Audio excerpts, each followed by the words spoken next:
All right, now let me just grab that Discord link. It's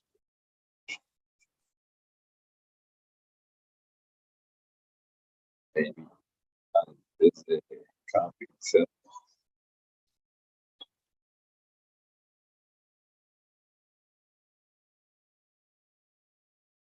And let's post it back for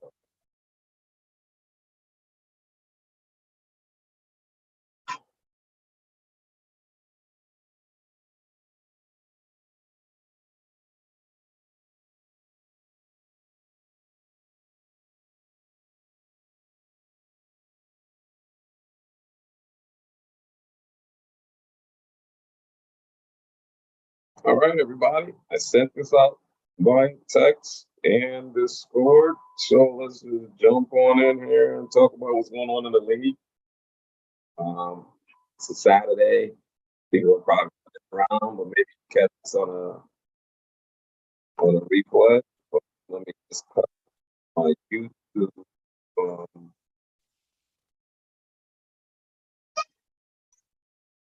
playback. All right, here we go. I'm gonna cut the background.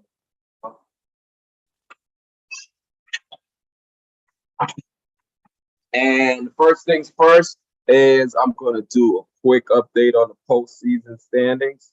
So let me just join into the Zoom call. Let me open the file and let me do a share screen. Okay, this is my pick'em poll, but let's open up. It's the last time I opened this file. Recently, though, this should be here.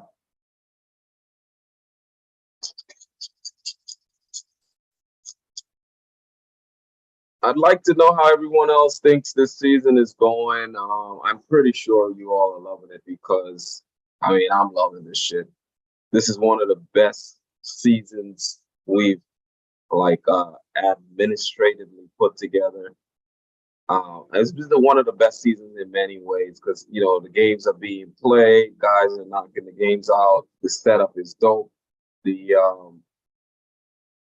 draft definitely brought a lot of interest in screen, and we got guys that didn't play this year that are looking forward to joining us next year. So, I'm hoping to see better it even get this all even getting more better than it is this year. And honestly, I can't even say I feel like this year's league is really good. Like I'm totally enjoying this. This was like a long awaiting for the league to play like this. So I'm just gonna run through quick on the postseason standings and like just the postseason standings alone, the whole standings of the league itself in general is giving me the feel of this is where we should be all the time. And what am I talking about? I'm talking about just looking at from top to bottom. If you look at the top four seeds in the league in terms of division winners, you got parity here. I mean, Two Hot's like what 4 or 5 games in the loss column away, but that's even still reachable with 16 or 18 games to be played. But then you look at seeds 2, 3, 4 in terms of the division leaders, and you have where is this ATL? ATL is 42 and 24. You have guys within one game. So I mean, when I start posting, which maybe I'll do that right now. I'll start posting your postseason matchups. Like it's changing per series. This series, so 4 plays 5. This series 5-2 might be lined up to play ATL Braves, and that can switch in the next 3 games. Because right now I believe the Dodgers and the Diamondbacks are set up to play each other in the series. So this is all what I've always wanted to have in the league, to where like the competition goes all the way to the end. if we're halfway through the season and it's like, oh, we already know the playoffs, we already know who's 1 through 6. It's like, why even playing? It definitely gives you the feel of, yeah, that only happens in a video game world. So we want to get closer to the real life world. And you know what I can do right now? I can tell you who's clinching postseason spot. For one, I can tell you two odds clinches of postseason berth at 50 and 16. So for him to clinch a postseason berth, that means he can't if he lost all his games, he can't fall no lower than the 10th spot, which in the 10th spot right now is Amen at 33 and 32. So for him to fall to 11, he has to get to 39 losses. So 50 and 16 is 66 games. He has 15 games remaining. The most losses he can have is 31 losses. So he's clinched a postseason berth.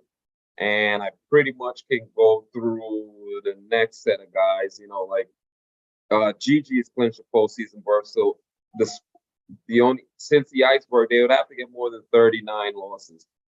So Gigi's clinched a postseason berth. Let's see, he's at AJD is at 64 games. So he's right at the precipice. He's like one game away from clinching a postseason berth because that's 17 games. So he can lose 17 and get to 40 losses. So you're looking at AJD and ATL Braves. ATL Braves, can you get to 66 games? ATL Braves is clinched, I believe, because he's played his one game, 42 and 24, and he's got 15 games remaining, and he can only get to 39 losses. So he can go into a tie with you know what? I actually can go down. Let's post all the standings because I believe Cincy and Big Hurt have played more games. So let's do the standings first. So here we are in terms of the 1 to 6 seeds. And let's go further in. Let's see, Skid, where are you? The Giants, 36 and 29. That's still his record. The Pirates, 38 and 29. So he moved up one spot. You're now the 7th seed. Tat, let's see, 34 and 31. I'm still at 33 and 32. That was my last set of games played. Let's fire it off real quick to 26 and 39 for the Angels. So he's still at 39 losses. Boston, 25 and 41. White Sox. This will be the first time LJ has not been in the postseason in our leagues. I mean, definitely, I played him. My last series was versus LJ. His last series was versus me. So far in the league, he's got more to go, of course. But he's definitely telling me he's having fun. When I had a down year, we all can run into a down year, and especially now that he's at 44 lessons. Now that it's the draft league, it'll take more work for us to really figure out what players are best suiting to our style. So maybe a combination of just a down league year in playing the game, and a down year in drafting your players. You can end up just missing the postseason. We're gonna have a consolation playoffs that probably just pays out to the top 2 guys in the consolation playoffs. So there's still something going on here for the guys that would miss the playoffs. I think since the Iceberg is still in play for that 10th spot, I have 16 or 15 games remaining, and that's definitely catchable. You can lose some games, win some games, and I think we face each other coming up soon, so it's gonna be interesting. I mean, this is part of why we play these last set of series that matter. This is the current standings. Everyone's pretty much set. I don't think anyone's moving except for maybe the games back is going to change. So like I'm going to do a quick swap here. Right? And I'm going to do a quick sort. Let's move this guy out of here. Where are you going? Let's do a quick sort on see A to Z. It's kind of weird. It's a number column. What did I just do? Something went on. Oh, that's what happened. Okay. So let's go do the sort real quick. And I gotta move this thing that's blocking my view. Let's do C. Let's do cell values. Let's do, why is it doing A to Z?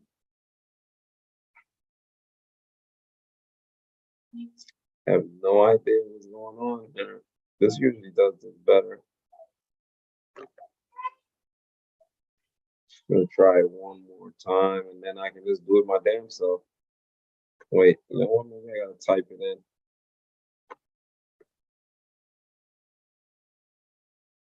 Oh, that's right. I didn't change the seat number. That's what happened.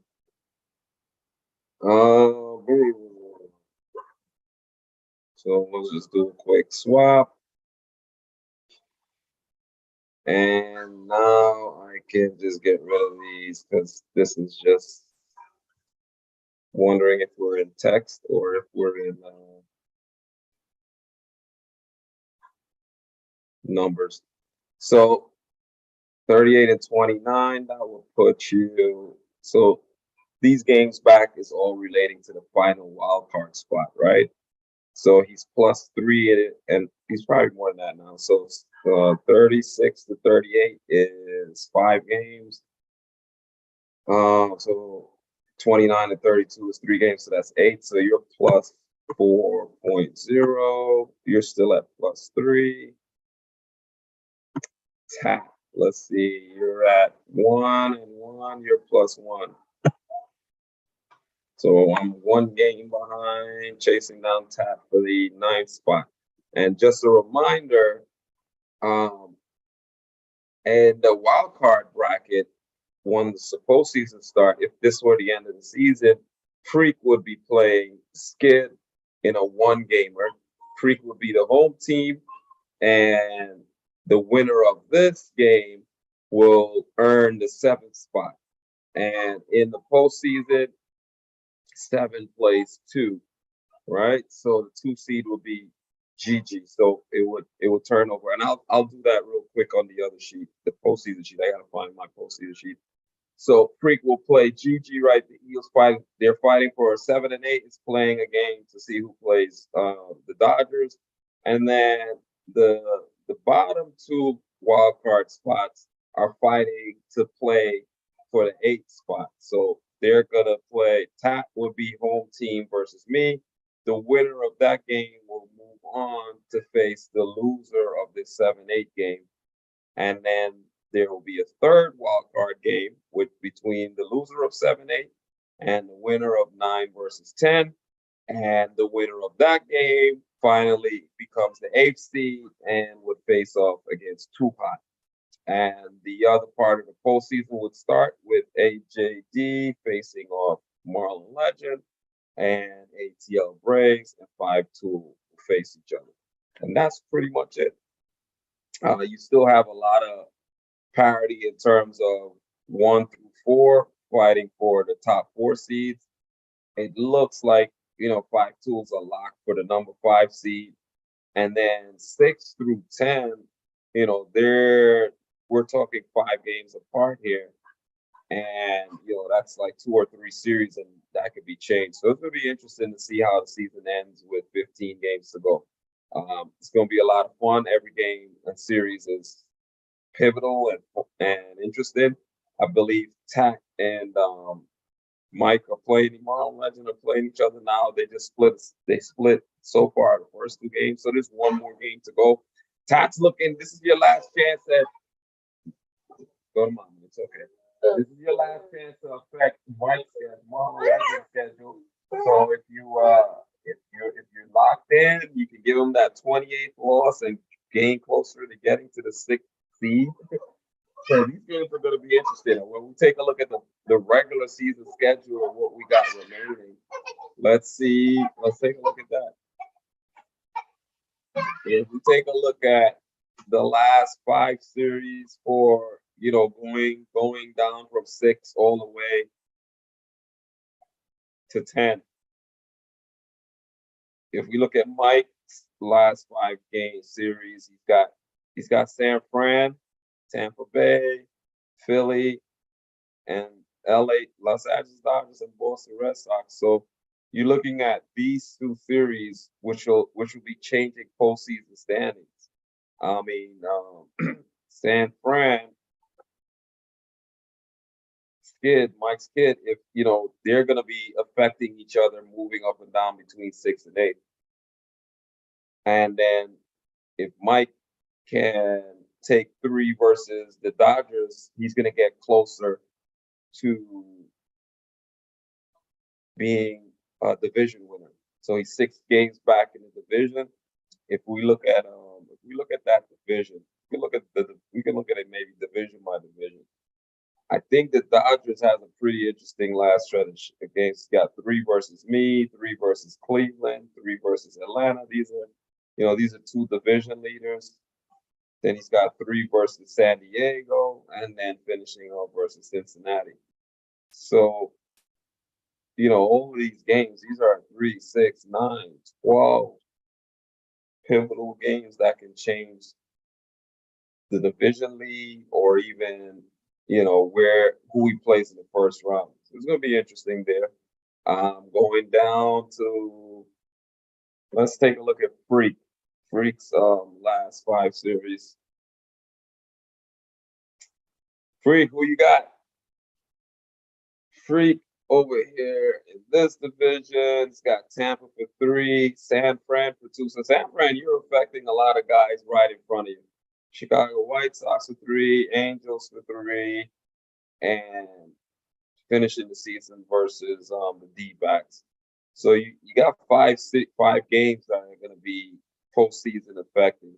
And then, with the parity in this year's league, because everyone's teams is more balanced, guys that are really struggling or having a bad season, they're still affecting games because, your team is not that bad. Your team is not so shit that, a guy that's making the postseason will win 3 against you. We're seeing it series by series where a guy that's in the postseason hunt or in the postseason currently loses a game or 2 to guys that are out of the postseason hunt. And I'll probably show who's really I think if we really take a look at it, from LJ on down, they're out of the postseason hunt. I believe Big Hurt might be out too with that 41st loss. No. Actually, I'm lying. He can still get to the 10th spot. So anyone that can get to the 10th spot, they're still in. So 32 and 15. So actually, everyone is still in for the 10th spot. You're not out of the postseason hunt, but you're probably out of a division hunt, division winning hunt. So there's still a lot of time. There's still a lot of games that are meaningful if you're playing.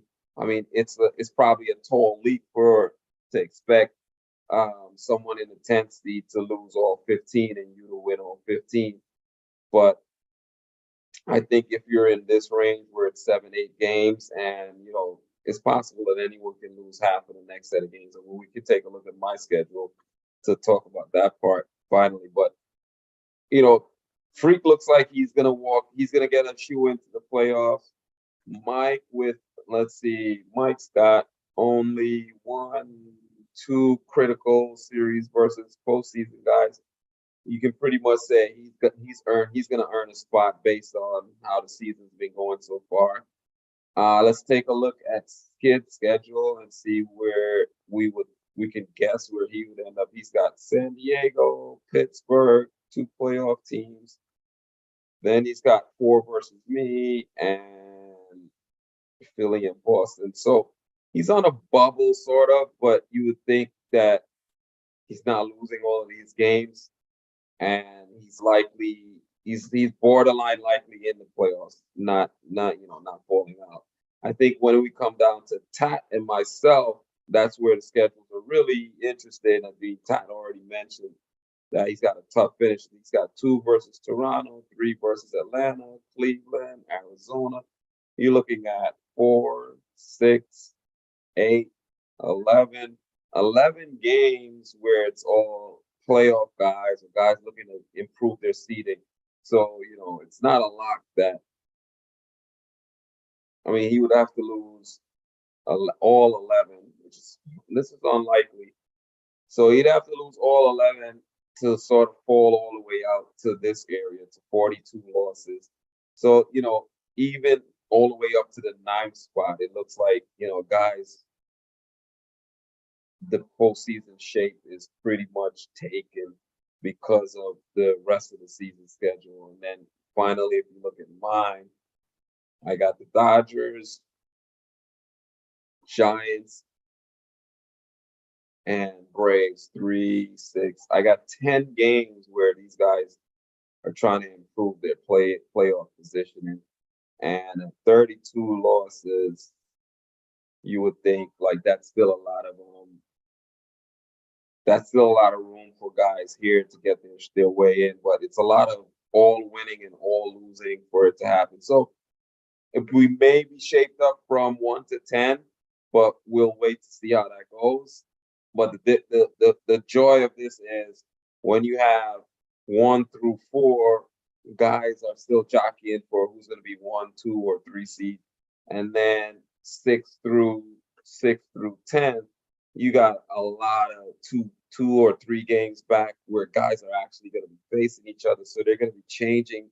They're going to be in control of changing their position and who they face, and that's exciting. I mean, beyond that, uh, you can always ask for more in the league, like the batting averages, the gameplay to be better, um, your team, your enjoyment of playing with your team, and getting into that next. I think we're all, it's like 5-star. We're satisfied with all that. So I'm definitely satisfied with where the standings are turning out and how the postseason setup was done. I'll be posting that bracket. I think I did sort of sketch it out. Let's just see. Let's go on the Discord. I don't know if I did postseason. Oh, here's a bracket breakdown, right? Oh, I didn't post it. So I thought I did it, but I'm gonna have to open up that file. Let's share the screen for a second. Let's keep a stock on this, and I will be posting right now. Let's see, 41. That's 1. 1 and 6 is 7. So 3.5. And we have 4 and 4. That's a 4 game. Okay, and then let's shake this up. Let's ignore this rule. So I'm making the final adjustments on the postseason race standings. And then I'll post it to the league live. We have 4, 3, 7, 7, 2, 7. So this is 7 games. This is 5 and 3 is 8. 8 and 9 is 17, which gives us 8.5. Then we got 12 and 12. So that's 12 games back. 13 and 12 is 25, so 12 and a half. 15, 18, and 17. So that is 18 and 7. That's a lot more games. Um, 17 and a half. And then this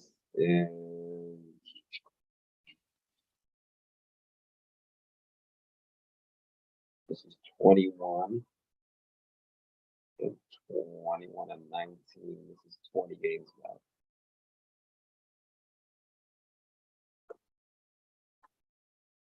Right? I don't think so. I can trust my own math.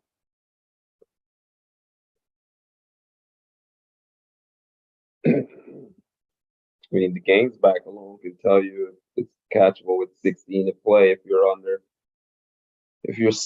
under 16 games, you're still in contention of taking the last 10th final playoff spot.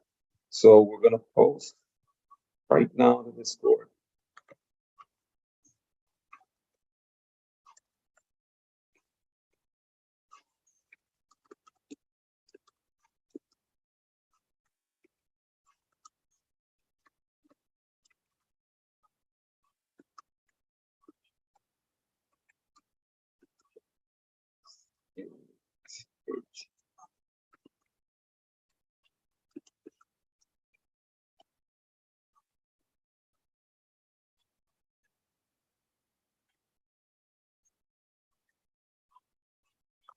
All right, everybody, it's live. Here you go. Um, after this, now what I wanted to take a look at real quick is that bracket file. So let me just jump around on the computer real quick, see if I find it. And it seems I'll be doing some work on that after this video if I can't find it. But I believe I started it, but wanted to sort of get into it when the league gets to this point where it's a few games remaining. So if we go to draft Dynasty Legends and we take a look into 2022 folder, opening day checklist schedule.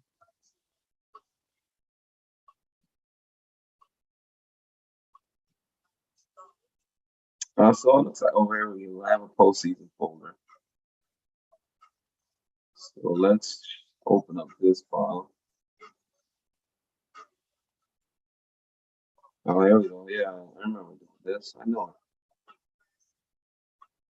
Where's my postseason? There it is. All right, so here we go. So I'm gonna post this. All right, this is what I had done for the postseason this year. So we'll put the payouts in here, and then I'll post it.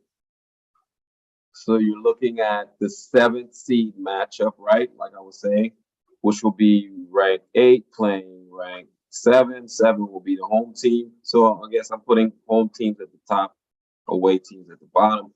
So, you know, once you start, I can drop in these logos of which teams these teams are. But, you know, looking at this here, you've got the 9 plays 10, and the loser of 7 and 8 gets a home game versus the winner of 9 and 10.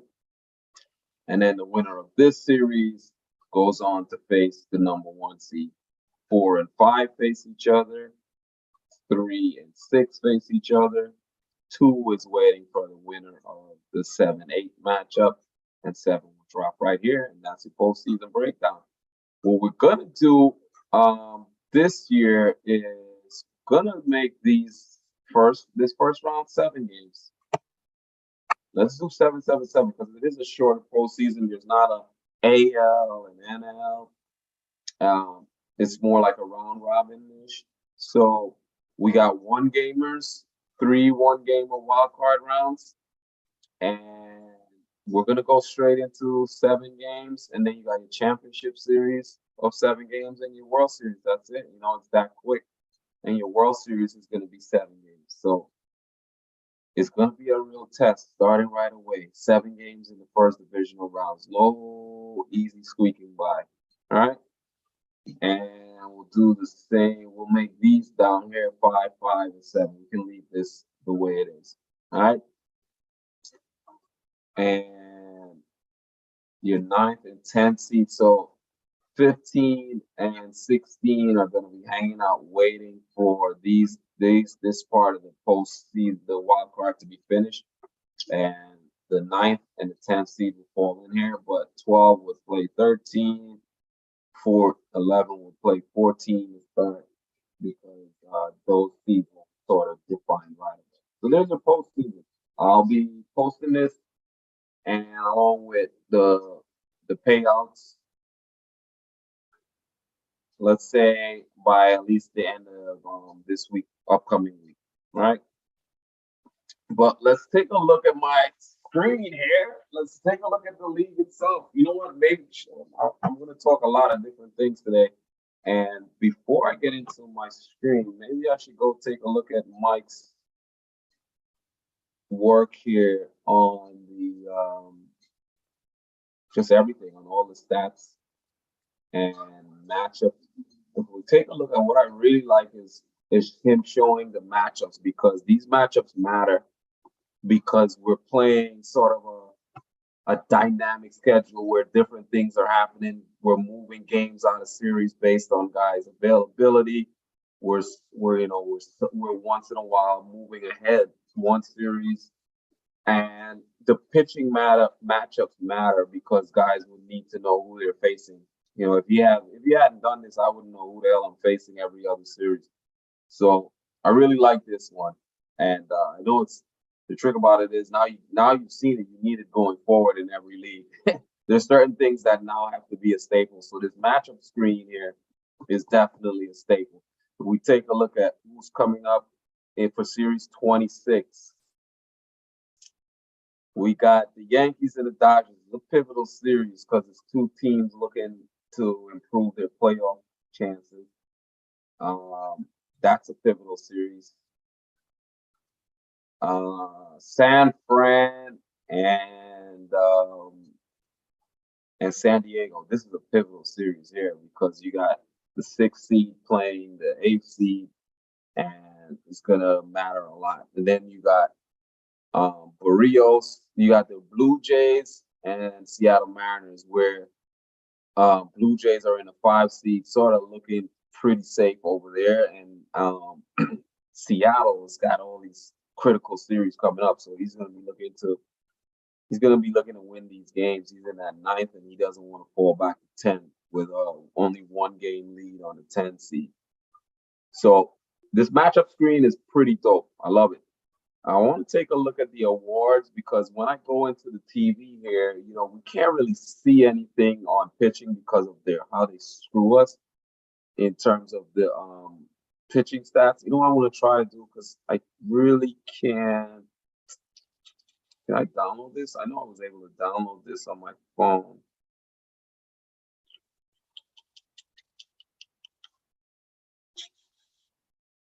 Copy message link. I don't want to do that. Wait, where is it? It might be showing up here when I do the pop out. Nope, it's not. But this is so small for me to see. I'm guessing it's not visible for you guys. But I'm gonna pop it up here and I'm gonna talk about this. Hey, by the way, case for 9 leaders. By the way, I think I got robbed. One of my games versus Royals J. And with Garrett Cole got dropped and he had 7 innings with 14 strikeouts. That was huge. That could have definitely keep Cole up there in the Cy Young race. I'm gonna look at this stuff on my phone because it's harder to read on the computer. But I'll probably just have to tell you guys what's going on too. Unless maybe it's hard for you guys to read as well on this video. So you got Dylan Cease at 13.55 Ks per 9. That's kind of crazy. The next up will be the Yankees with Garrett Cole. Dylan Cease is on the Guardians, so Tuac got a nice K per 9 with Dylan Cease.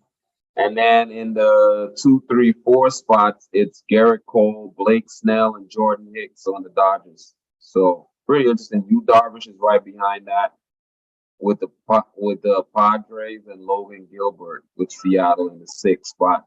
And these guys are all over 11.2, 11.5, 11.8, 11.9. Strikeout case per 9. ERA leader Skubal is still in the lead with a 1.02. I think he was under 1 for such a long time. Jordan Hicks is at 1.49. I think I remember subbing a game and using Jordan Hicks, and I shut down Red Sox there, man. That guy, I almost pitched a no-hitter.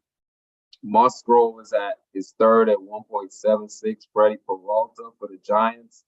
So Giants got 2 stud starters with 1 ERA, little over 1. Freddie Peralta is 1.81. Blake Snell is the leader in WHIP, giving up no. I gotta face that guy soon. I gotta be ready for that shit. Dylan Cease with a 0.61. Blake Snell with a 0.57. Charlie Morton points. He dropped Charlie Morton, so that was interesting. The Dodgers got 2 guys in the top 3 in WHIP.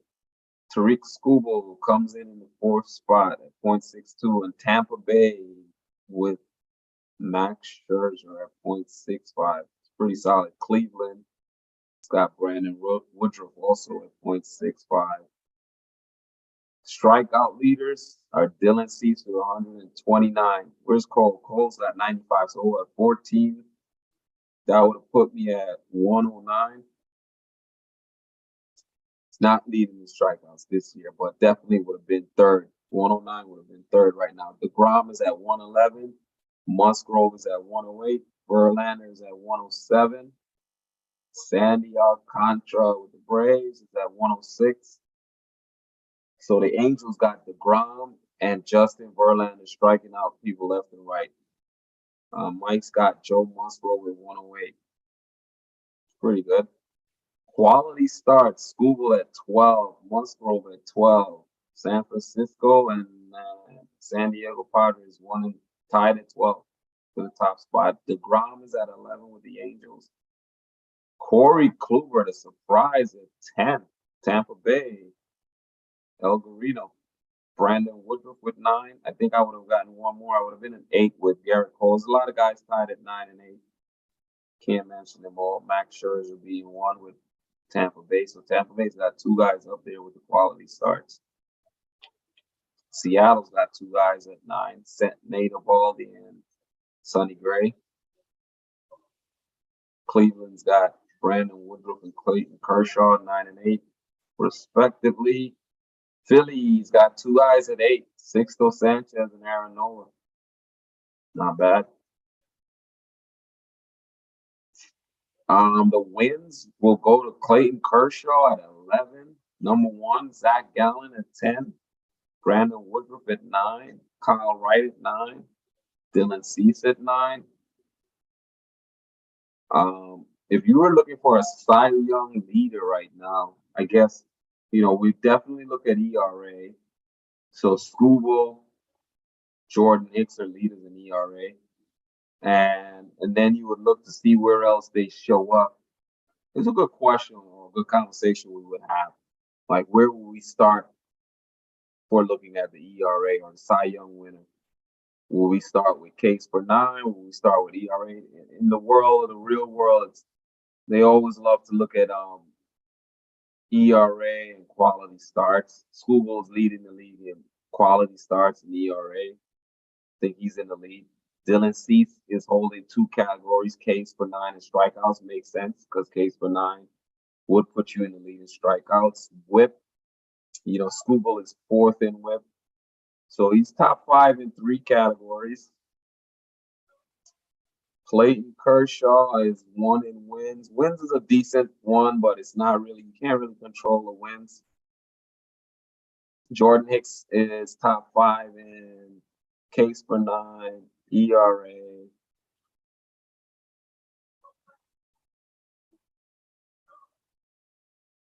But not strikeouts or quality starts. Where is he? He doesn't have a lot of quality starts because he doesn't have the stamina. So we will create a 1, 2, 3 punch to see what the votes will be. Let the league vote on them. Musgrove is up there. Musgrove is top 5 in strikeouts. Quality starts. ERA is third. Quality starts, he's tied for first. Strikeouts, he's in third.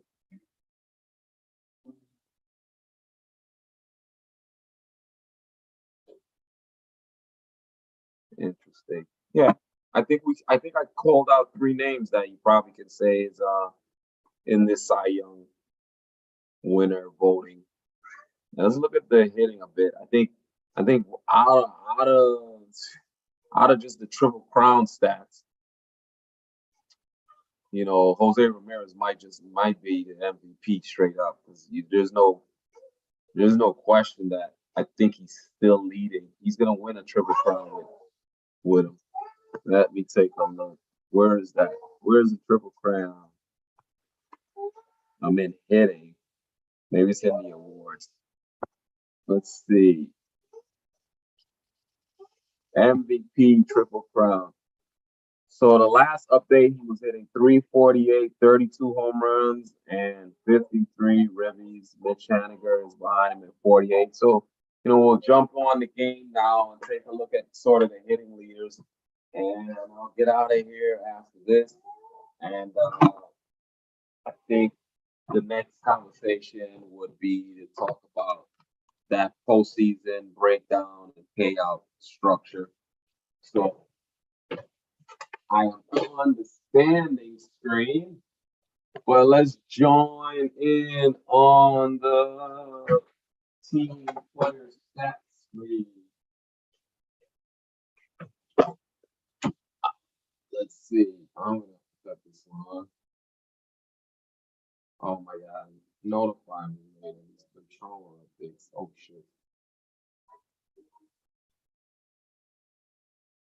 So if we go into, and by the way, our league is held to load, especially for these PS4 guys, because they can't. I think the data on this league is bananas right now. I don't think PS4 guys can even. Let me stop the share so you can actually see my screen and not a small window. The data on the file must be out of control now for our league because PS4 guys cannot get in to the league lobby. Oh, I didn't want to go there. I wanted to go players. And let's start with batting average. You know, batting average, let's look at the league a little bit. If we look at the league batting average wise, I think this is for the first time. I'm not gonna lie, this is where we want some of these guys to get over the Mendoza here. But these are the numbers you expect. Sort of 220 to 280. If you check the majors, it's pretty much this 220 to 290. So maybe it can be better if guys are able to pick up those players that suit their playing style and sort of bring their average up because of that. So I'm really proud of what we've done in terms of team batting averages. Yeah, you'd like a little bit like 10 more points all across the board, but that's affected by all these updates and maybe guys not familiar or not drafting to their skill set. ERAs wise, we got 1, 2, 3, 4, 5, 6 guys still under 2. I think most years we'd have half the league or more in the low 2 or 3s. So this is much better than before. Probably want some of these guys out of here. Maybe if it's not even no one this low, 2.17. 2.63, I wouldn't mind being the lowest. So definitely pitching is strong in this game. Depending on all the talent in the league, it affects batting averages and team ERAs. So it's telling right there. we can get a little better in these areas. The doubles are pretty interesting. I'm up to 94. I didn't even know. Okay. The guys are hitting doubles. Triples. I ain't got any of these speed guys. I'm curious. Dodgers at 24. Some of these ballparks also determine if you're able to get more doubles and triples. Got the D-backs in nice big ballpark. San Francisco and San Fran. Oh, actually, get more doubles than him. 94. He's not far. Right. Home runs. Blue Jays went on a tear and just started ripping everything. 150. So that's what 147 in what 40. What's his record? 46 and 20, 66 games. So you're above 2 home runs a game. He's also at 66. D-back is at 64, and I'm at 65. So we're looking at, these numbers being the good 2 or just under 2 per game. These two guys are a little bit above a nice 2 average. You want it to be 2 or just under 2, and then going down. It looks about right. 46 for the Phillies, 49, 51. Right, so the home run numbers are looking pretty good. Run production is looking pretty good. 314, 277. Strikeouts and walks. So guys is really striking out 912, 912, 816. I'm up there with 672. I think I got the lead on walks, so no one thought they were closer. So this is all fun stuff here, man. And then I would want to jump in quickly to see what's the name that still got the Triple Crown lead. Oh, you're the cut. Oh, it's okay. Oh, I feel it right here. We're gonna put some stuff on that. So we're just gonna jump quickly to see if two has in the Triple Crown lead. I'm just gonna go to batting average. Let's see. Guardians 344, 35 home runs, and 57 RBIs for Jose Ramirez. So I'm pretty sure he got that home run lead, but that RBI might be close. Is anyone close to 344 with a good amount of at bats? Nope. No one here, no one here. 375 Taylor Walls, nope. Giants, no. Padres, Machado is traded. Dodgers, kind of level 78 at bats. I don't think that's enough at bats. So no for the D-backs. Cardinals, no, not in the league. Pirates dropped J.P. Crawford, interestingly enough. Patrick Wisdom is 323, but I think he's one of your waiver pickups. Doing really good with him, huh? 11 Jack. Down here. So we're pretty much going to see he's probably owning the batting average. No one here on the Braves. Mariners, no. Oh, Chris Bryant fell way down. He was over 300. One of the batting average leaders. None on the Angels, Twins, Guardians again, White Sox, Blue Jays. All right, Willie Castro is the closest at 302. So yeah, you got the batting average by far. RBIs. We know he's got home runs. There's no one close to 35. I think a lot of guys. There's no one at 30 yet. I think the Blue Jays were closest to you in RBIs. They're trying to go at 52, so you're 5 above. Just hanging on to that lead. I don't even think I got 45 with Judge. I thought Judge was going to fight for a Triple Crown, but Ramirez just blew him away. I still got some games to play catch up. I don't know. William Contreras has been great for me. late edition or first waiver edition. He's got 17, 29 RBIs, 263. Blue Jays got a lot of RBI guys, definitely leading the league in runs scored, 49 with Vladdy, 46 with Springer, and 52 with Haniger, 57 for Jose Ramirez. They're gonna get to like real life Aaron Judge questions. Why pitch to him? CJ Cron, 34, 49, Juan Soto, that's another close one. 41 Ozzy Albies. 23, 47, Kyle Tucker. Not bad. Sort of running away with it on this team. Jock Peterson, 44. And Mookie Betts at 52. So Mookie Betts is in that race. 52 Mookie Betts, 52 Mitch Haniger, 57. Mookie Betts is 28 homers. I think that might be the next highest number on homers. So we'll just spin through this really quick. Judge at 26. Haniger at 28. So Haniger, Mookie Betts, Vlad 26, 28. 35, we know is the leader. 18, 16, 27, Juan Soto. 21, Matt Olson.